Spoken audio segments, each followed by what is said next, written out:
Good evening. I'm Sandro Duranti, the Dean of Social Sciences here at UCLA. No good? Okay. Somebody can do that in the back. Okay. How is it now? Better?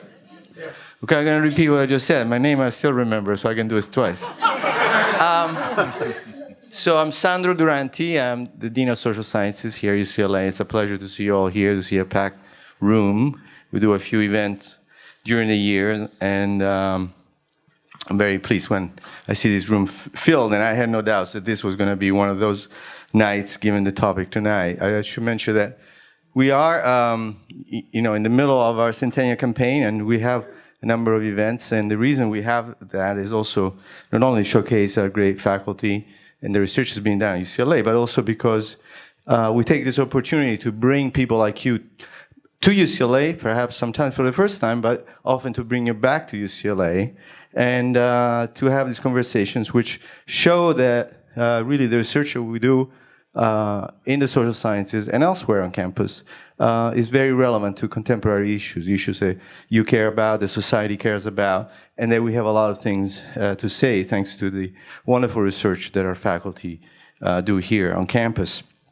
So tonight, as you know, it's a very special night because we have this conversation about the economics of sports, and particular college sports, and college sports are very important for many reasons. They're a big part of all colleges, or most colleges, and also for the students. And I always say that there are two categories of students who work just a little bit harder than everybody else, and one is the athletes. They work hard. They work more hours, extra hours, other things they have to do every day. And the other category, also very close to my heart, is musicians and artists who have to also do extra work.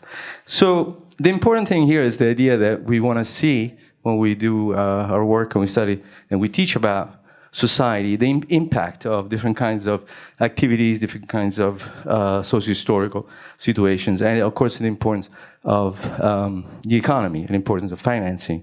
And there's no better place, no better people than to do that, of course, than our faculty, our magnificent faculty in the economics department. We really like to have a great economics department, and this is an opportunity to showcase our faculty in the economics department. This is the third time that we're doing this kind of panel, specifically with alumni and people who very generously gave their time tonight to be here with us tonight, about a topic that we care about and about which we have some expertise. So it is really my pleasure to introduce to you the next person come here to the podium, Professor Leo Ohanian, and Professor of Economics here at UCLA, and the director of the Ettinger Family Program in Macroeconomics Research here at UCLA, where he has taught since 1999. Professor Lee teaches about the economics of sports, but also his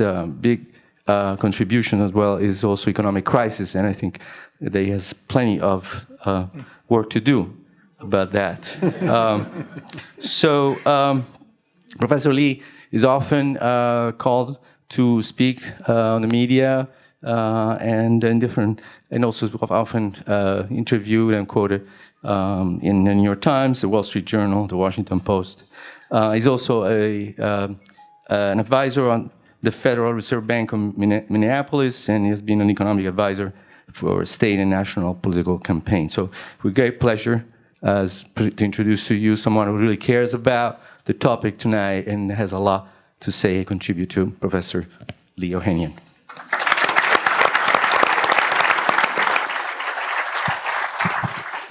Sandro, thanks so much for the warm introduction.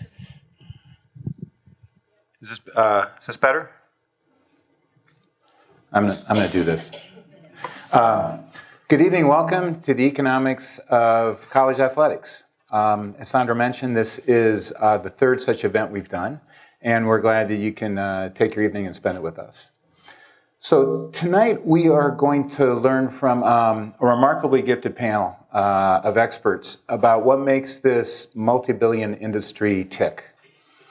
And one important factor in the popularity of college athletics is that those who produce the sport are student athletes. They are amateurs. And we love that. We love the fact that they are Bruins. Or if you're from another university, they are a different moniker. But they are amateurs. And they don't receive compensation for what they do.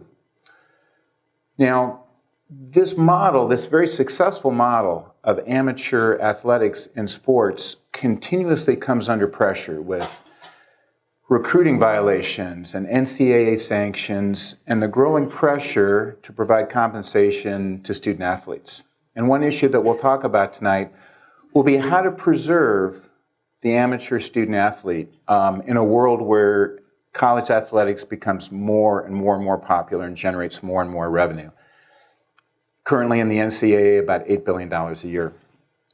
So with that as a backdrop, I'm going to go ahead and introduce our panel. I have to hold the mic with one hand, so give me 1 second. One of the problems of getting old is you need to wear glasses at some point. Our first panelist, directly to my left, is Gary Beban. Gary really almost needs no introduction. He received his bachelor's in history from UCLA in 1970. Here on campus, we call Gary the Great One. He received just about every award that can be earned by a college quarterback, including the Heisman Trophy, our only Heisman Award winner, and the Maxwell Award. Gary's in the Rose Bowl Hall of Fame. 50 years ago, he led the Bruins to our first Rose Bowl victory over... Did I say 50? I meant...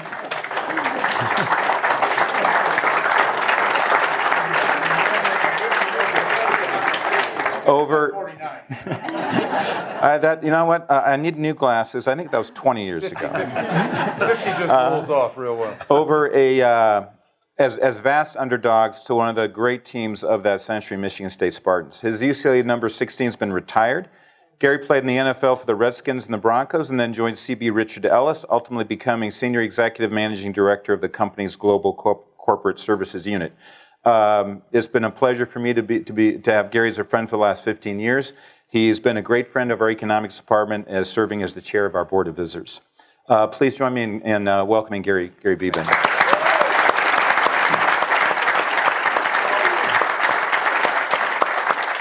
Our next panelist right next to Gary is Steve Bono, who you all know. Steve graduated from UCLA in 1986 with a degree in sociology. Steve was a fantastic quarterback and baseball catcher for the Bruins. Steve's career in the NFL included the Vikings, the Panthers, the Packers, the Rams, and the Chiefs, whom he guided to a division title. You know, when you're good, you move around a lot. Whom he guided to a division title in 1995 and was selected as the AFC Pro Bowl quarterback. Steve now works for Constellation Wealth Advisors and lives in the Bay Area with his wife and 2 children. One, Christoph, currently plays baseball here for our Bruins. Please join me in welcoming Steve Bono.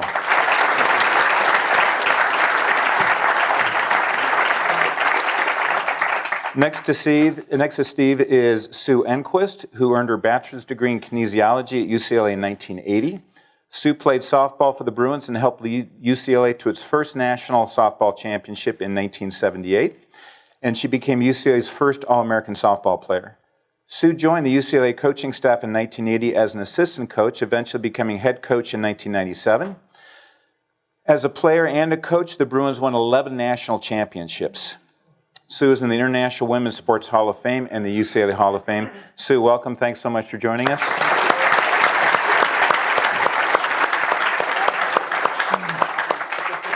Seated next to Sue is Josh Rebholz. Josh is the Senior Associate Athletic Director for External Relations at UCLA. Josh oversees all facets of fund development, marketing, promotion, and branding for UCLA athletics. Josh serves on the Executive Committee for the National Association of Athletic Development Directors, and in 2014 he was a finalist for the division's National Athletics Fundraiser of the Year Award. Please join me in welcoming Josh Rebholz.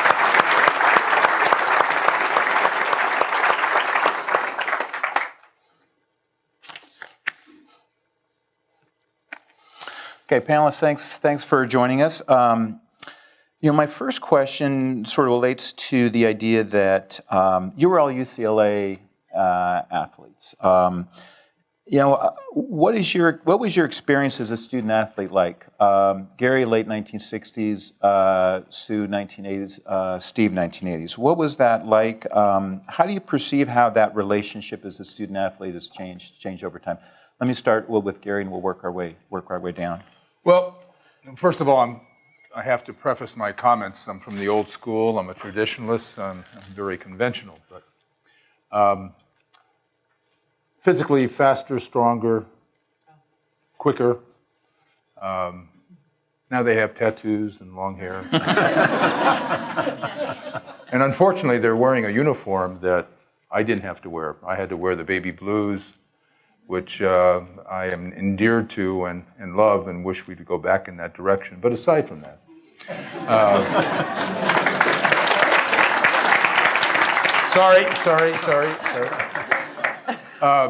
my scholarship did not cover books. Why would you want to have a scholar athlete have his books covered? You weren't studying anyway, were you?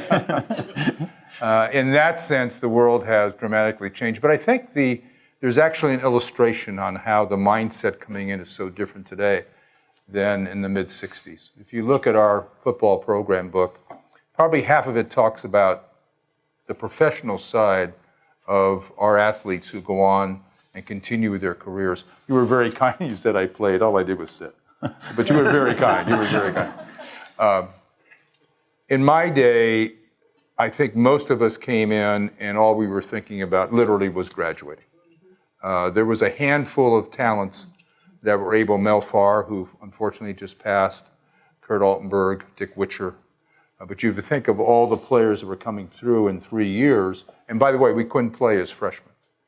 And you couldn't go out early. You couldn't go out early.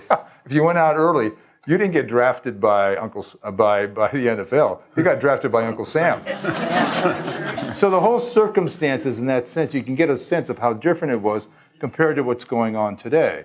And today, there is so much exposure of the game from middle school on to look at how you could advance your careers, the specialization that goes on.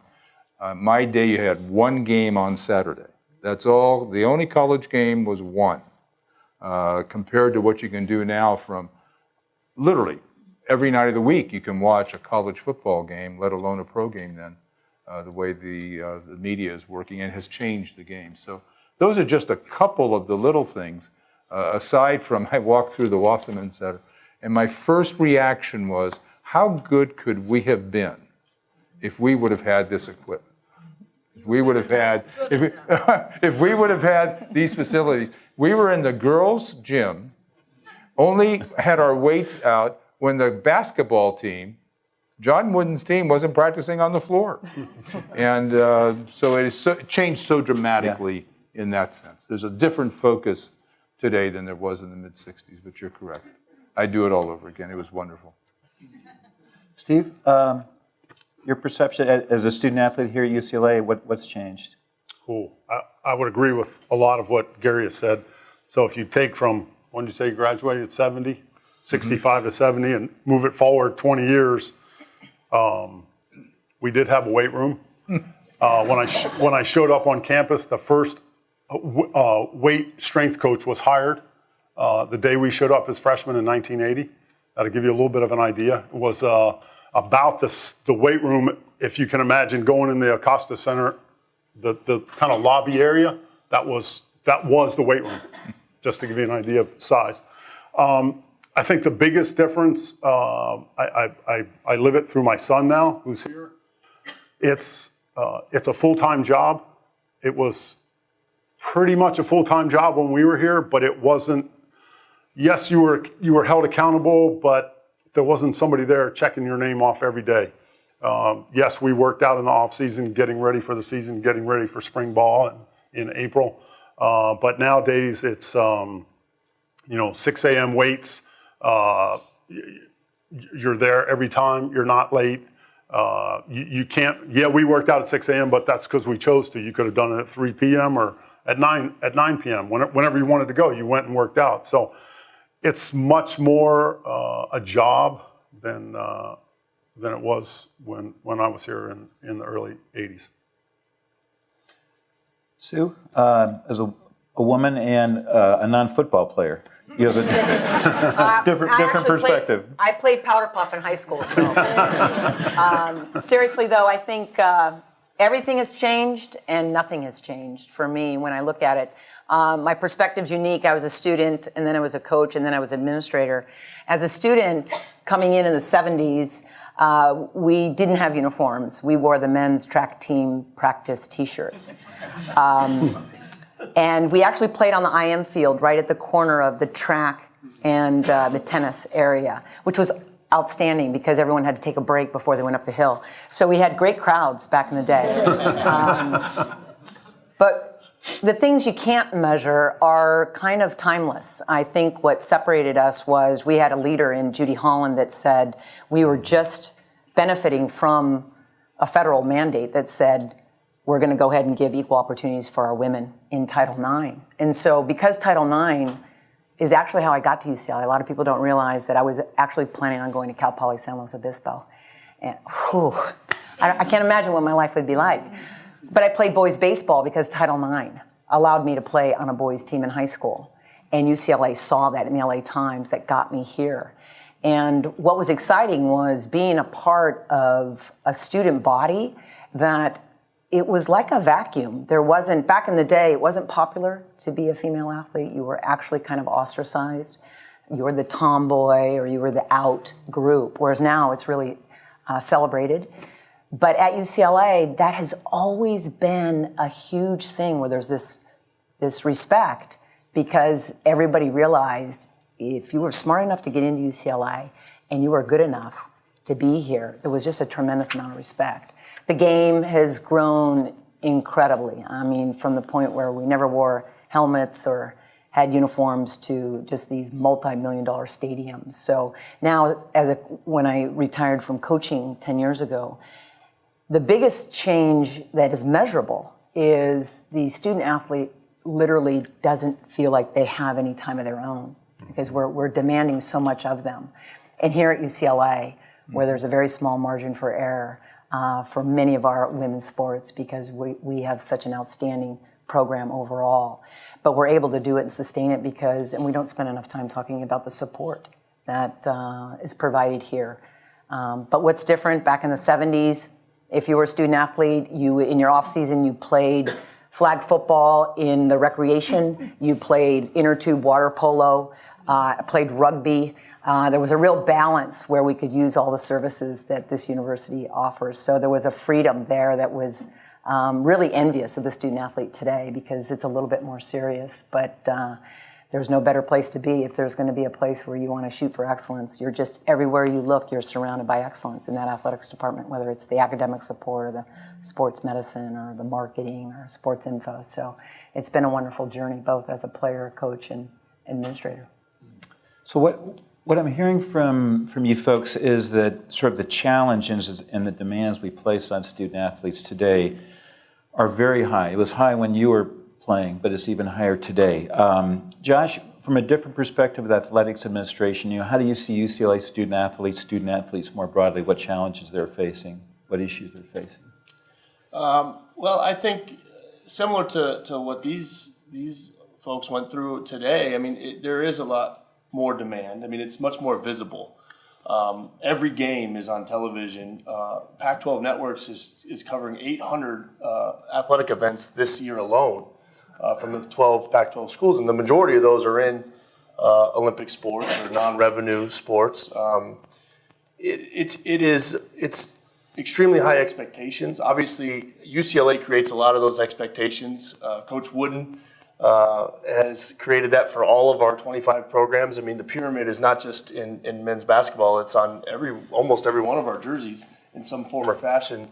Looks at the pyramid of success, and we teach the Coach Wooden's vision and his lifestyle to all of our student athletes. But I think that some of this is certainly public driven. I think a lot of this is society driven. I think that people want to continue to do their best and be their best. And we have elite athletes on this campus. Elite athletes came here to become student athletes, or they were students in high school, but they they're athletes because they train, and in high school now, I mean, you look at the training that happens at that level, which is much more unregulated. But when they get to UCLA, they're at such an elite level that the training and all of that comes into it. I mean, they have aspirations to play professionally, go to the Olympics, or win national championships every year in every sport. And so I think certainly, not that we're different than other institutions, but when you come to UCLA, just by looking at the other 699 student athletes that are next to you, you're pushed so hard, and there's a lot of expectation they put on themselves more than anything. So one issue we haven't talked about is how technology has changed the life for student athletes. So I think the first cell phone came out in 1984. So Steve, I think you graduated in '86, but there was no Twitter, there was no Facebook. Did you feel like you could have some level of anonymity if you chose? Because today it seems with 24/7 social media, it seems almost impossible. It seems like prominent athletes are under the spotlight all the time.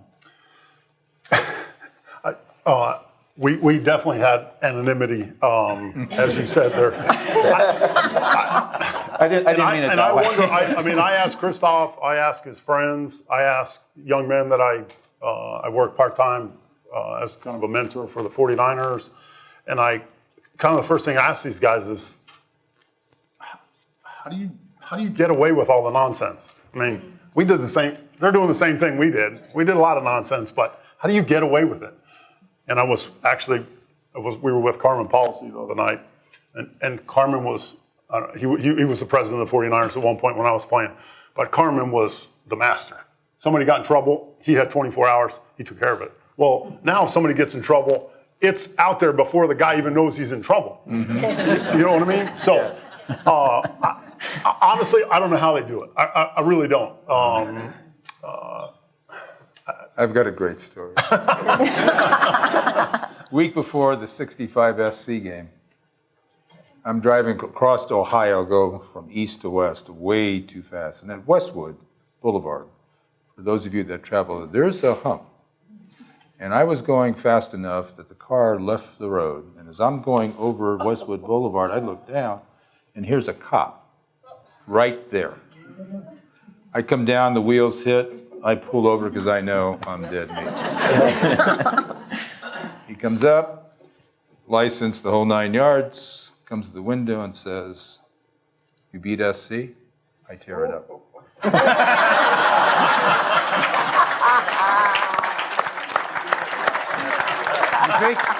You think life has changed? Right now, I'd have been in the front page of something, and it would not have been nice. 3 weeks later, I'd forgotten about it. Envelope in the mail, ticket torn up. And I couldn't go to, I lived at Ohio and Purdue, and the police station was right across Santa Monica Boulevard. I didn't know who he was. I couldn't read his name. He tore up the ticket. I didn't know who it was. But what a difference compared to what goes on today, where you step out of bounds, bam, you're dead. Yeah. That's a good story. All of you folks have been remarkable leaders on the field, off the field. Can I ask you a little bit about, what are your views about leadership? Sue is both a coach and a player. You guys as quarterbacks of the UCLA football team. Can you tell us a little bit about that, and if there's a sense in which sort of the model of leadership or what it takes to be a leader has changed? Well, I think the dynamic that you have now is from a women athlete or a male athlete for that matter is we're really trying to encourage student athletes to live a lifestyle of excellence and to really let them compete against their own best previous self. Papa always used to, Coach Wooden used to always say that, is you're never looking at the shirt in the other dugout or the team on the other side of the court. And if we can really do a good job of getting them to understand the standard when they come here, I think where we've done a great job as an institution is we're actually recruiting student athletes that come from great families. And they have a great foundation underneath them. And our job, and Papa used to always say, our job as coaches and teachers of these student athletes is, it is my job to create the conditions for this student athlete to thrive. And that's a difficult thing because we're all very competitive. So there are days where I just want more and more and more, but I had to remember what is best for that student athlete. And then what we do is in that conversation, we're teaching leadership that your accountability and your self-responsibility and your self-discipline, you can always have that no matter where you are. So for me, I was so blessed to have my mentor be Sharon Backus, our administrator to be Judy Holland, and to have Coach Wooden in my back pocket. So I was surrounded by great mentors. And Coach Wooden always said, you know, when he first introduced the pyramid, his 15 behaviors that make up personal excellence, for me it was a little too daunting. I said, Coach, this is too much. I feel a lot of pressure here with all of this. And I said, if you could only pick 3, I just want 3 to be really good at it. And he said to me, and we were at his apartment, he says, well, I would pick the 2 most important ones that I started with, which were industriousness and enthusiasm. And those are the cornerstones. And then if I had to pick one more, I would pick competitive greatness. Because if you can be your best when your best is needed, you will be an impact, you'll be an influencer, and you'll be a leader over time. And so I really took that. I'm like, I'm good. That's all I need. I'm going to take those 3 and really let that be our message at UCLA. And it was timeless. As much as the game has changed, those are the things we tried to keep throughout all those decades of coaching at UCLA.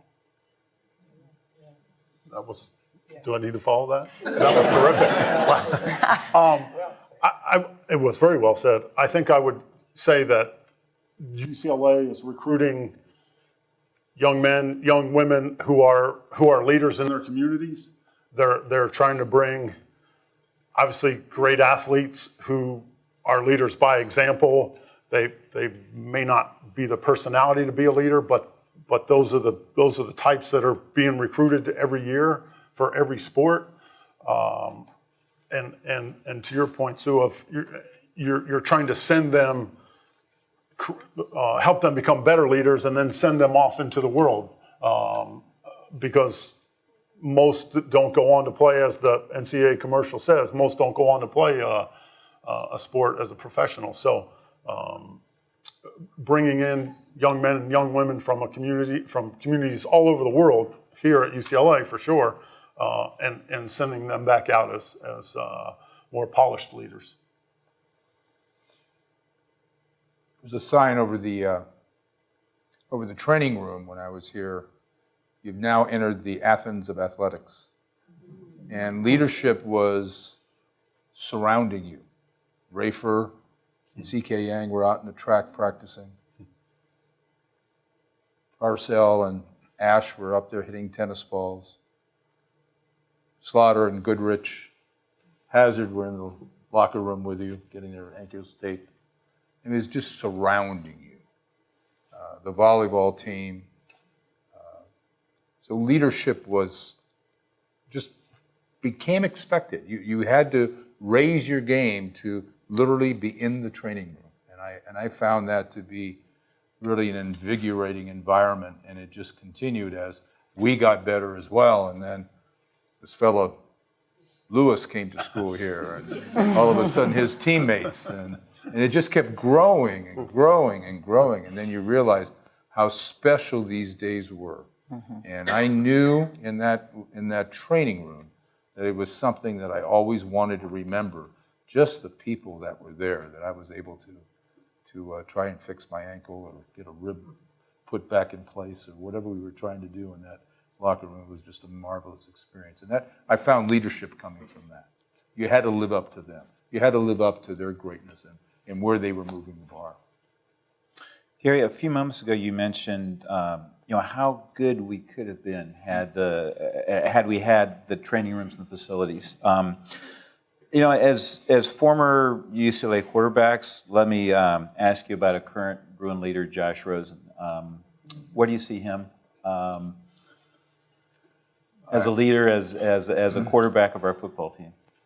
I admire the young man so much that I actually stay up past midnight in Chicago to watch the Bruins and watch him play, which is something that I have not done for a while. I have been awestruck at his skill level at this age and just hope that he can continue to advance the way he has and also keep what appears to be a very level head and realize that he's also on the good, fortunate side of playing on a team and a coaching staff that is got its talent placed properly and is executing well on weekends. It's been a stunning opener, to say the least. I just hope, because I remember saying this about somebody who won the Brown Man, the trophy as a freshman. What do you do next? What do you do your sophomore year? And that's going to be hard to continue the program. We know what happened there. It's tough to keep it going, but it's been a wonderful experience for all of us. Well, Lee, you asked earlier about how did it change from when I was here. We didn't have jacuzzis in the southern cities. Oh, that's messed up. That's messed up. Yeah, I still have some eligibility left. He doesn't No. either. He doesn't either now. But I mean, I think he's very good. He's come in and first of all, as Gary said, to be able to come in and come here early, before you even graduated from high school and go through all that. I mean, James Washington said it many years ago. God, I was the dumbest guy. I came early and went through 5 springs. How stupid am I? Anyway, beside the point. But to think that you could come in and play at this level as a true freshman, pretty amazing. I mean, I showed up here, not bragging, as the #1 recruit in the country, and I was totally overwhelmed. Had no idea. I mean, I thought I knew the game, thought I knew what I was doing, but no. Had no clue. Interesting. Let's shift gears a bit and talk about an issue that is a provocative one. It's provocative in the world of sports. It's provocative in society. It's about amateur athletes receiving some type of compensation. And we all know that what makes college athletes or athletics tick is that we love the fact that they're student athletes, they're amateurs. Semi-pro, minor league sports doesn't get nearly the amount of revenue as college athletics does. Some economists have estimated that college football players are worth about $150,000 per year. College basketball players would be paid, if there was a market value, about $330,000 per year. I know there's some baseball players here in the audience. I don't have such good news for you. I wish college baseball, as very exciting, was more popular, and we'll talk about that another time. But there's an enormous amount of revenue generated. It's generated by college athletes. They don't get compensated beyond their scholarship. Let me get a sense of what you folks think on any dimension you want to talk about in terms of providing compensation while maintaining the very successful model of amateur athletics. Josh, let me start with you. From a perspective of an athletic administrator and these issues about compensating college athletes, where do you and your colleagues in athletic administration, how do you think about this issue? Well, I mean, it's obviously a very difficult conversation. I mean, we certainly see the numbers, and you talk about the numbers. I mean, there's a lot of ways, that you can spin a number around to make it look good either direction. And while there's a lot of money involved with intercollegiate athletics at some schools, not all schools. I happen to play football at Weber State University, which is a 1AA school in Ogden, Utah, and we probably were worth negative. Actually, Did you have jacuzzi? Yeah, I didn't have a jacuzzi. Couldn't afford one. I think that as time progresses and a lot of really intelligent people get in a room and try to figure out what to do, because there's certainly something isn't 100% right. I don't know if it'll ever be 100% right, but we've continuously tried to do everything. I'll tell you this, from our standpoint, we will do everything and anything the NCAA and the rules allow.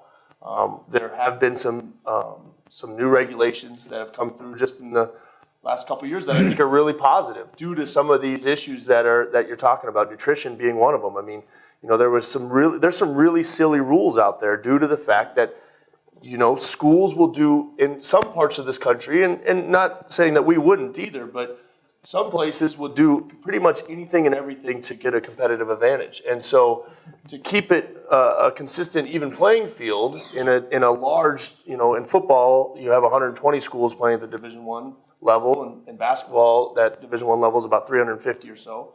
to keep all those schools kind of at an even playing, which is what we all know and love. I mean, you look at basketball and you see the NCAA tournament. Why do we all stay? Why do a lot of people call in sick on Thursday and Friday? Is because you want to see the 16 seed beat the 1 or the 15 beat the 2. That's what's great about college basketball, because it can happen. And it's trying. The NCAA, the premise is certainly understandable, and we appreciate it. We're trying to stay even, but when some places will do about anything that they can do to get that competitive advantage, then you have silly rules like when they allowed bagels without cream cheese, and that was something that finally somebody says, come on, let's let these student athletes eat as much as they want to eat, and they do eat a lot now. They ate a lot before, they really eat a lot now. Are we paying for books now? We pay for books. We do pay for books. Yeah, we're making progress, Gary. But I think that to not to be on the defensive, because sometimes I think the NCAA in particular, and certainly college athletics, due to a lot of things Sue and I talked earlier, due to coaches' salaries. I mean, there's some of these coaches are getting paid so much money that it's hard to win the PR battle when you have such an enormous amount of money on one side and it feels like you have nothing on the other side. I would argue that there's a lot going on the other side, and we do provide a lot of these students.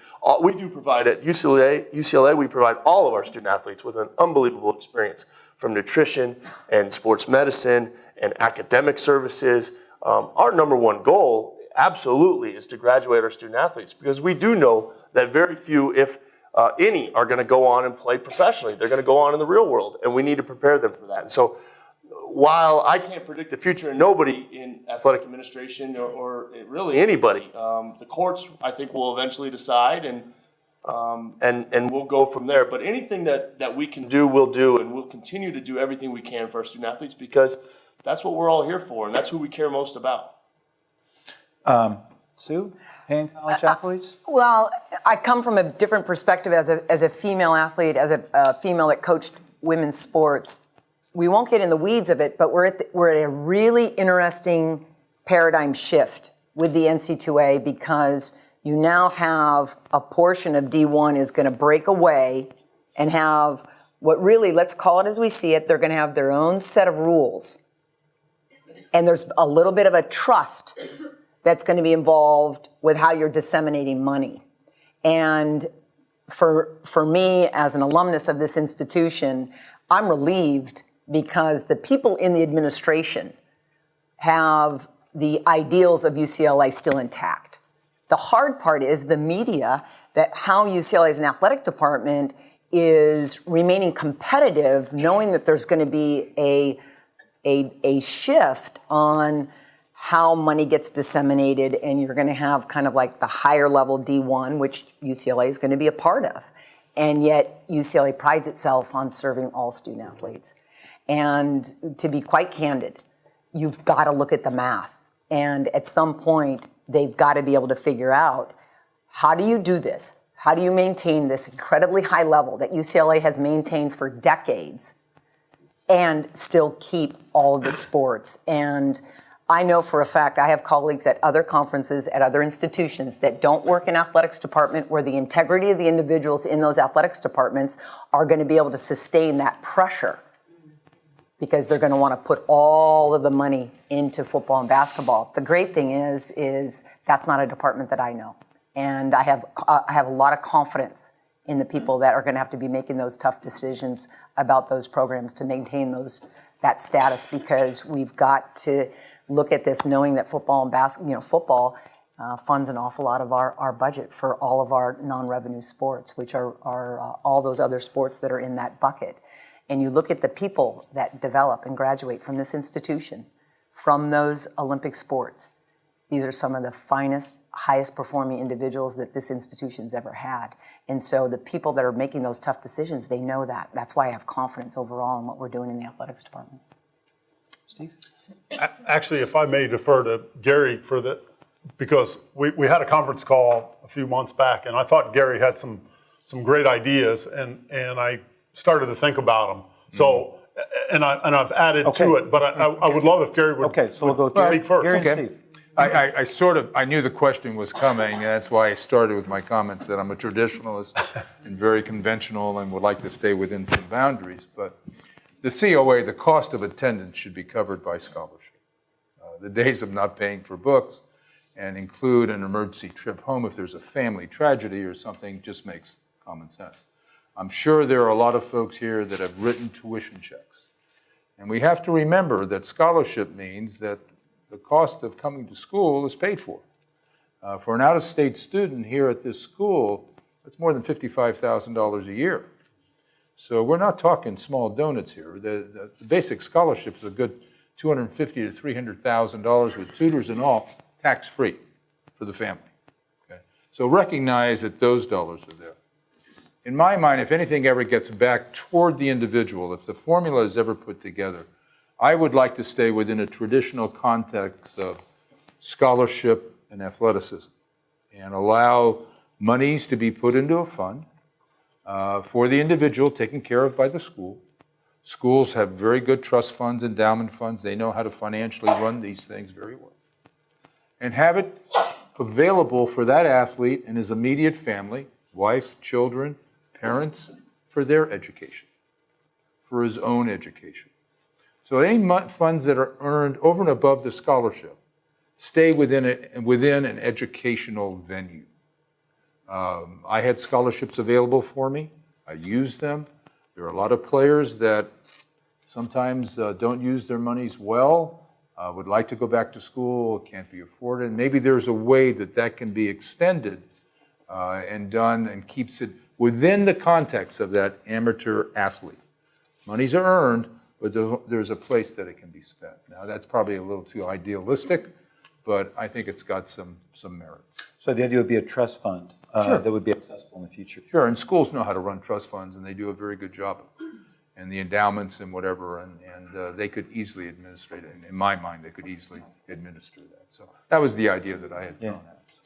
Steve? And I'll just add to that when Gary mentioned this, I thought it was a terrific idea because to pay a student athlete, he's no longer an amateur, he's a professional. And to me, that doesn't work because it's still, college sports is still about playing for your school. And it's that pride, and it's the pride for the alumni and for the fans that come and see those contests. So I started thinking about what Gary said, and like, wait a minute, that's a great idea. Why couldn't we take those funds? And I was being more specific in my own head of maybe put it into a 529 program, so a young athlete, after they finish their undergrad, maybe they use it to finish their undergraduate degree, maybe they get a postgraduate degree, maybe they don't use it. In a 529 program, they can now use it for their children when they have them. Then I was talking to some people about that I was going to sit on this panel, and they had said some things about guys that get hurt, guys or gals that get hurt, career-ending injuries in college. I'd seen it happen, hadn't really thought about it because I was fortunate to go on and play in the NFL for a long time, and deal with that career-ending issue with alumni and all those kinds of things that are going on now. So then I started thinking, well, wait a minute, what about some sort of a health savings account, where these funds can also go into that, where a guy who unfortunately does have a career-ending injury. I was trying to think of a teammate of mine in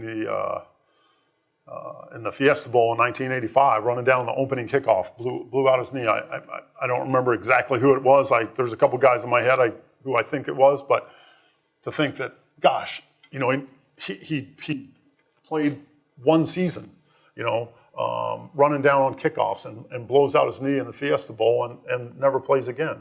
So someone like that is later in life is going to have issues with that joint or that part of their body that was injured. So to be able to put funds away for health issues, I think is a great way of doing it as well. Terrific. Let me ask you folks the following.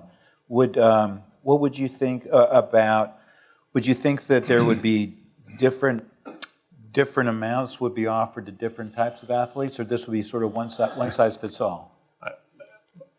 quick answer would have to be it has to be one size fits all. I don't think you can differentiate because the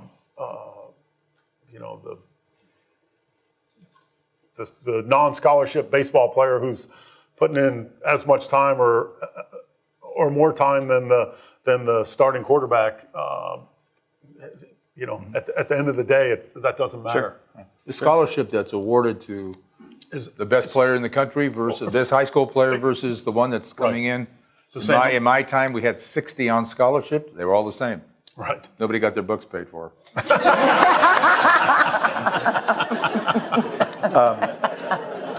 So let me turn. Let's continue on sort of a similar theme about the amount of revenue that college athletes the amount of revenue that college athletics generates. That revenue goes somewhere. One channel, as we squeeze that balloon, one channel of revenue is it gets shifted to coaching staffs. So today I looked up that in the SEC where football is king and queen and everything else, I don't believe there's an SEC football coach who receives less than $4 million per year. So Head coach. So there'll be a cellar dweller with a head coach who's receiving $4 million per year. At the same time, college coaches don't have much job security. In our Pac-12, only 2 out of the 12 head football coaches have a tenure longer than 3 years. Our friends across the city have just replaced their coach. I think it's the 5th time in 4 years. And this is coming from the son of a USC alumni. University of Miami just replaced their head football coach. What do you folks think about coaching salaries, and do we expect too much from coaches too soon? Would Tommy Prothro, would he have been bounced if he had a couple of bad years? Ooh, boy, I love Tommy. He used to forget to cash his checks. He used to screw up the UCLA accounting because he owned the Coca-Cola franchise of the state of Oregon. I think the compensation for coaches, his commodity broker was his pallbearer. I mean, it was one of these.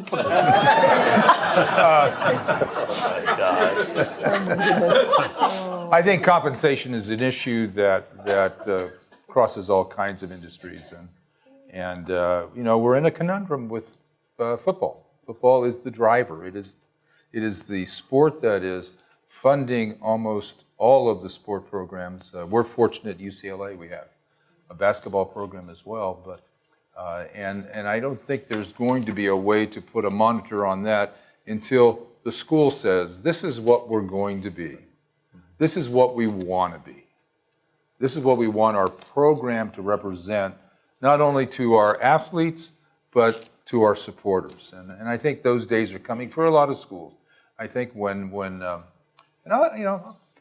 tell you, when the taxpayers of the state of Ohio and the taxpayers of the state of Alabama realize that their taxes are paying for those athletic programs and building those beautiful facilities and all that stuff, and yet the schools are reducing their professors and they're reducing the comp on their TAs, and they're furloughing others, like it's going on at the state of Oregon right now and at the University of Oregon. We got issues. We have some major issues that are going to have to get addressed while we're going through this boom. And I don't think there's anything major that's going to cause it to start moving backwards real quick and have football become someday maybe like boxing in our society. That's going to be a long time out. I'd like to comment on that. I think what's interesting when you think about coaching and being a professor, there's a real common thing in that those are 2 industries where you actually don't have to be certified. So if you have a skill or you've done something that's incredible and you're of value, you can come in and be a researcher and then teach. But you don't have to go through a deep level of certification. With coaching, you don't either. And my concern with that is this assumption that we are all inbred as great leaders and great teachers. And Coach Wooden, that was always a concern, that we should never assume that they are automatically great leaders. And now that there's more pressure, I wish that we're never going to unring that bell. We're not, you said it best, Gary, we're not going back, folks. We're not. But I would be fascinated with this idea of starting to provide royalties to coaches that have the highest GPA and have that become on the front of Sports Illustrated. Can we clap now? You know, yeah.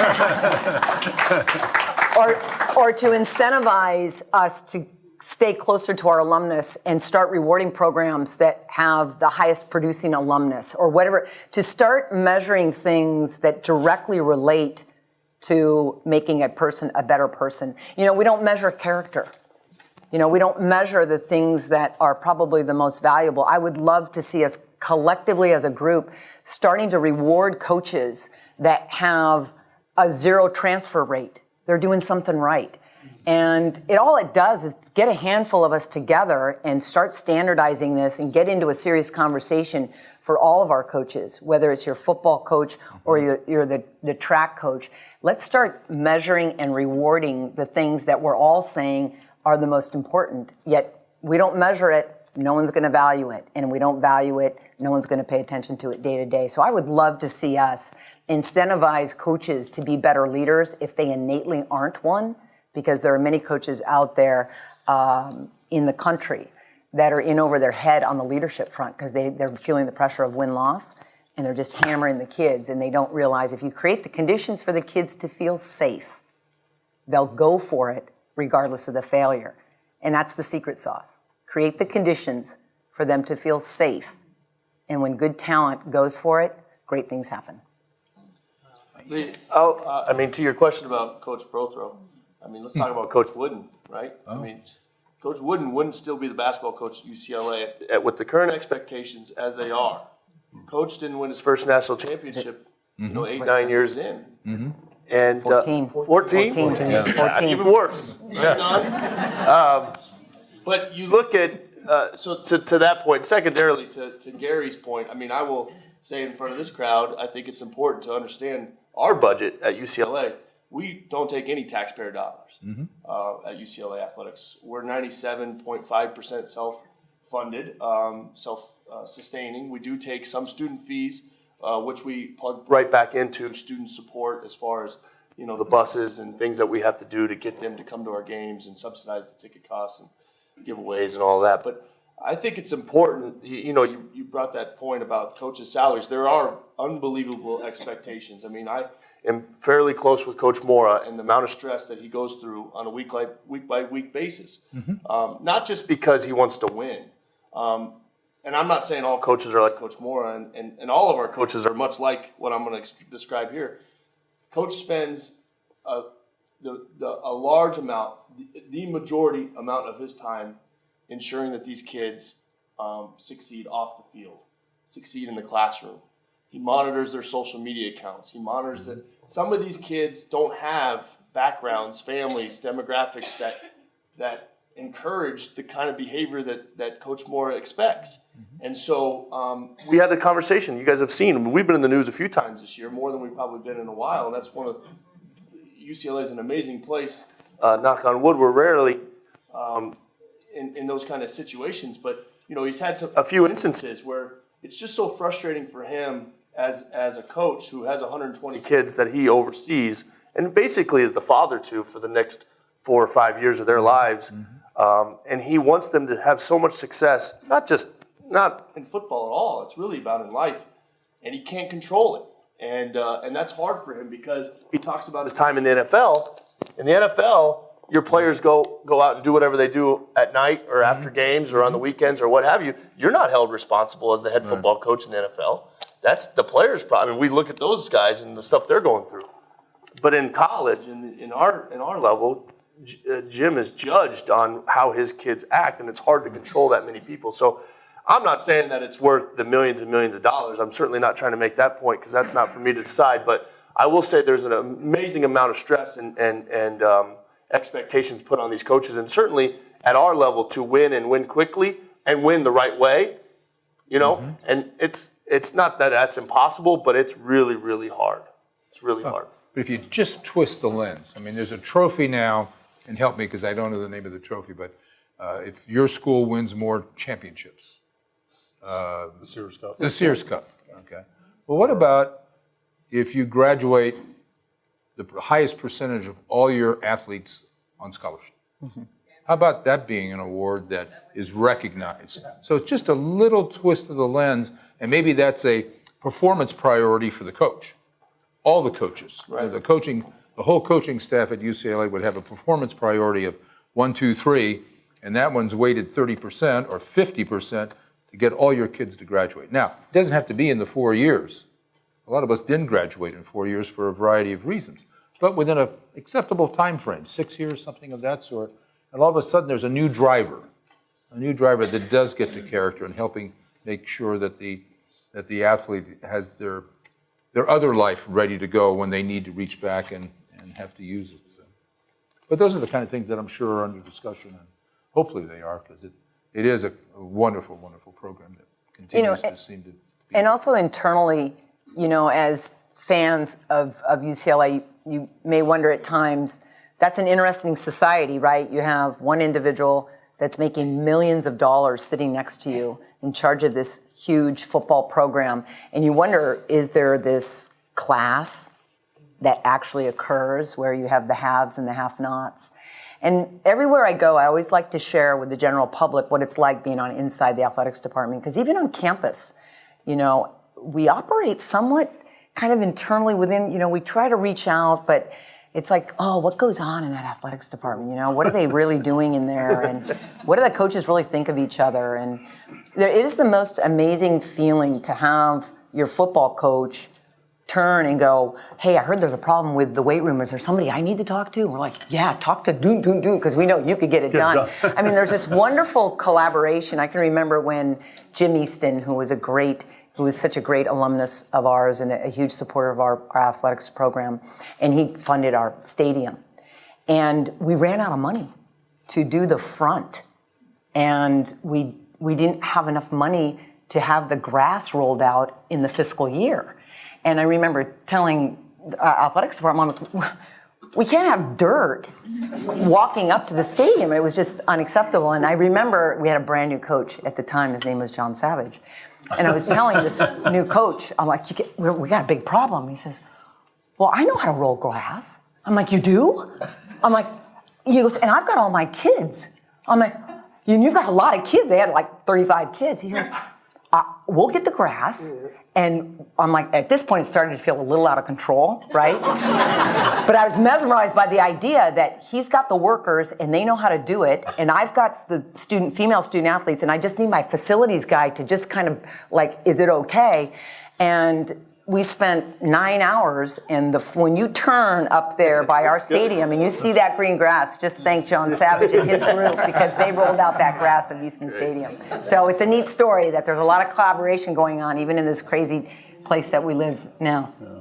Lee, I was just going to go back to a point that Gary made, that to get the salaries under control and get the graduation rates and things like that up, I think it does come down to the school.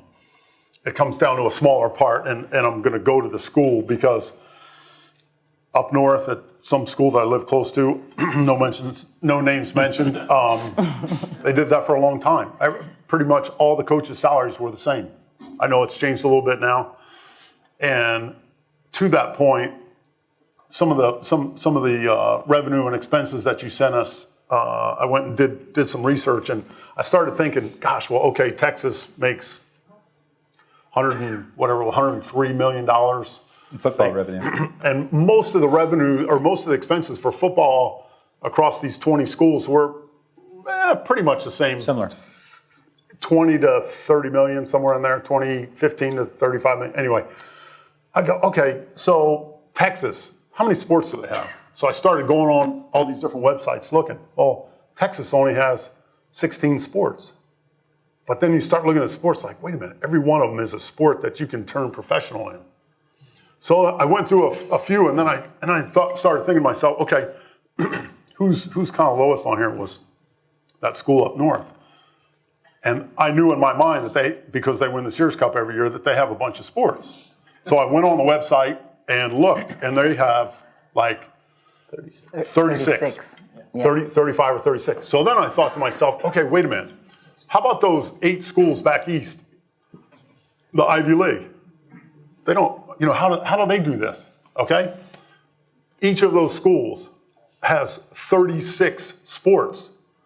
And I started thinking to myself, wait a minute, their budgets can't be that high. But I think the common thread is that, and obviously the school I've been joking about up north is Stanford, and I live close to there, so I hear it a lot.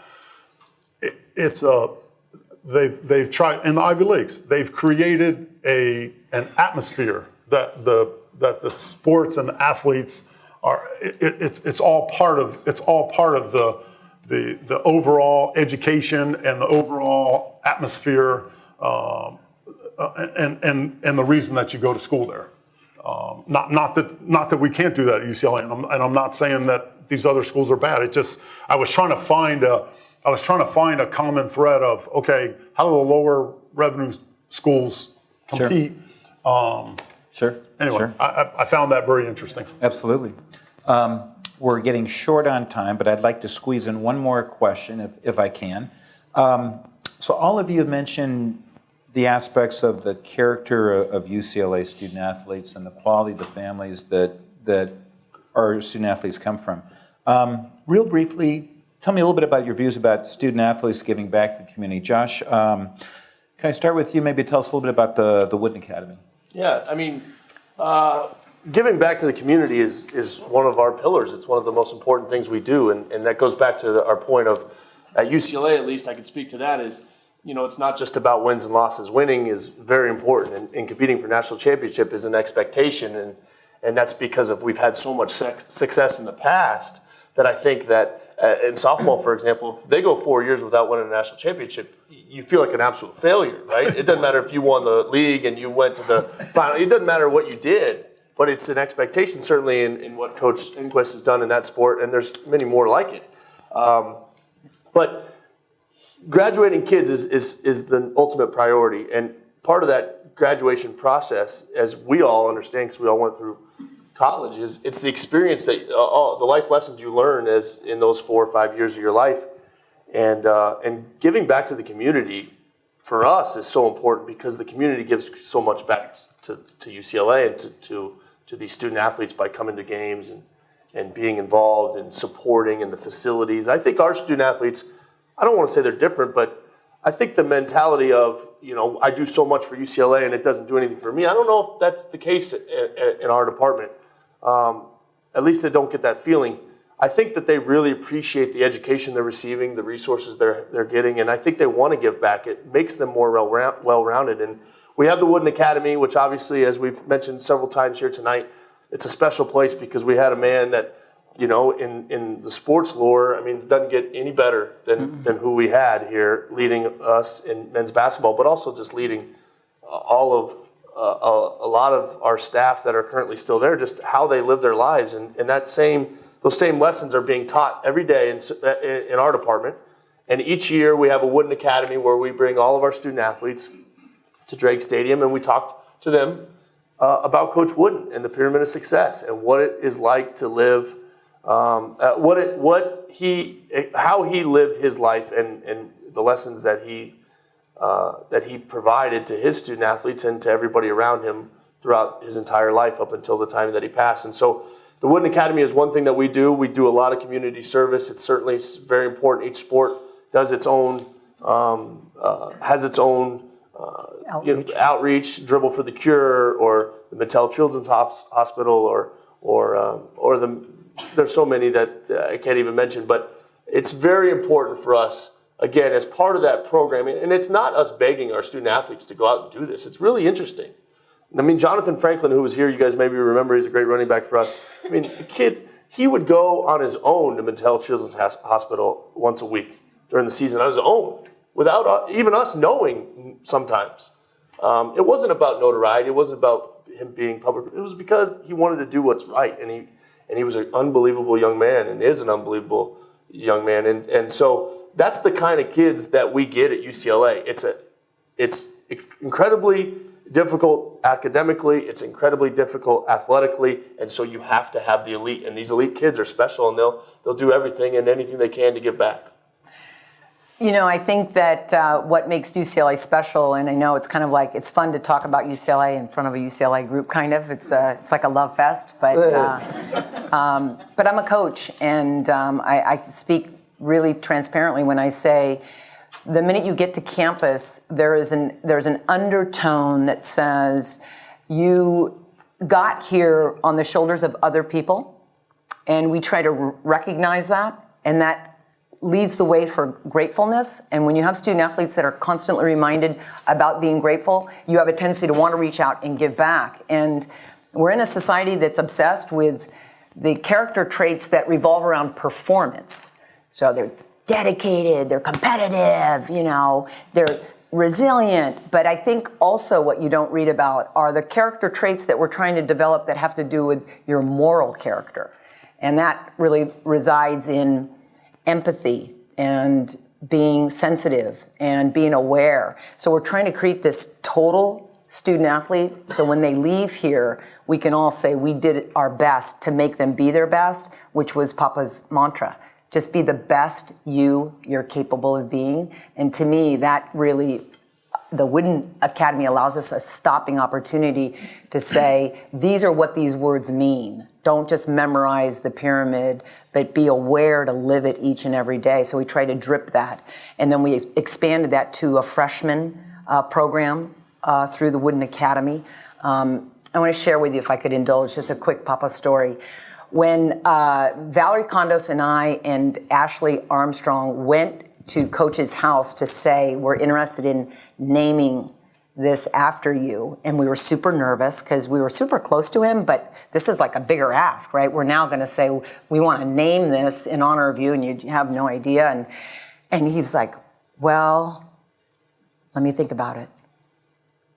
One provision. And I don't know him like Valerie knew him. I'm like, oh my gosh, he's going to ask for a big check, or, you know, I had no idea. And he says, well, I was wondering if I could be your first speaker. And we're like, well, we'll look at our schedule and see if we can fit you in. So he was our first speaker, and the program has been, you know, a nice thing for our student athletes to have, and we're all certainly really proud of what he's bestowed upon all of us. So I wanted to give that insight to you that the program is one that we're all really proud of. I think I would just say that it as you all already know, it's a special place. Gary mentioned earlier the greats that were here when he was here, and I started thinking to myself, wait a minute, who was here? And all of a sudden I came up with a number of people in my head that in 1984 won more gold medals than most countries in the Olympics here. Mitch Gaylord, Tim Daggett, Peter Vidmar, Jackie Joyner-Kersey, Florence Griffith Joyner, Robin Leamy. I was just trying to think of people that were here when I was here. So to Gary's point earlier, and to my point now, that this is a special place, and to Sue's point that this is I was going to say maybe the top 10%. It really might be the top 1% of athletes and students in the country.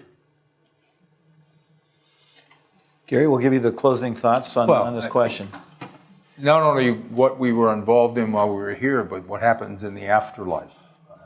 When you have individuals like, Zenon Andersishin, which at one time broke my heart in one moment, and then you realize what he's done in his life in setting up all these missionaries in various countries, and particularly in Africa. And then Alan Clayman, who's not going to be here for the 65 celebration because he's living in Israel and underwrites a lot of support organizations for their soldiers and what they're doing. And then you realize how deep and broad some of these things are, and some of the commitments that my teammates have made and other UCLA athletes that we really never hear about.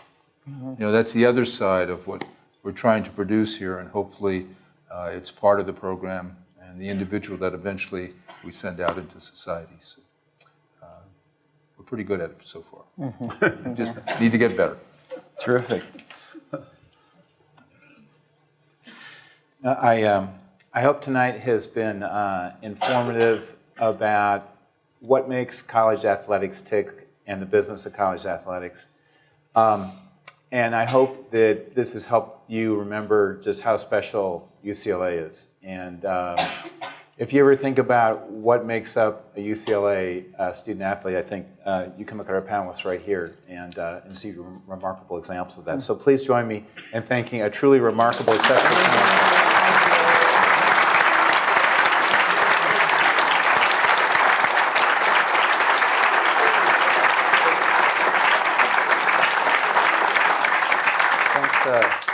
Thanks so much for being such wonderful Bruins.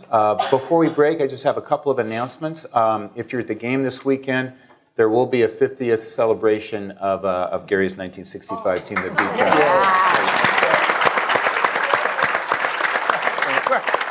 We're still hoping we can all walk on and off the field. We're a little concerned.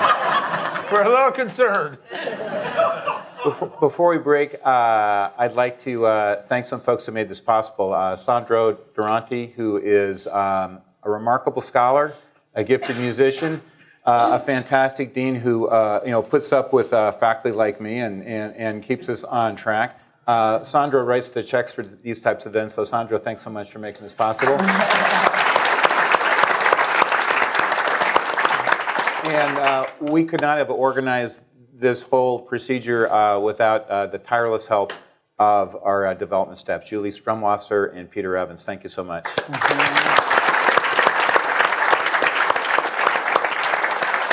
Thanks again for spending your evening with us. I believe we have some refreshments out in front, and we'll look forward to chatting with you there.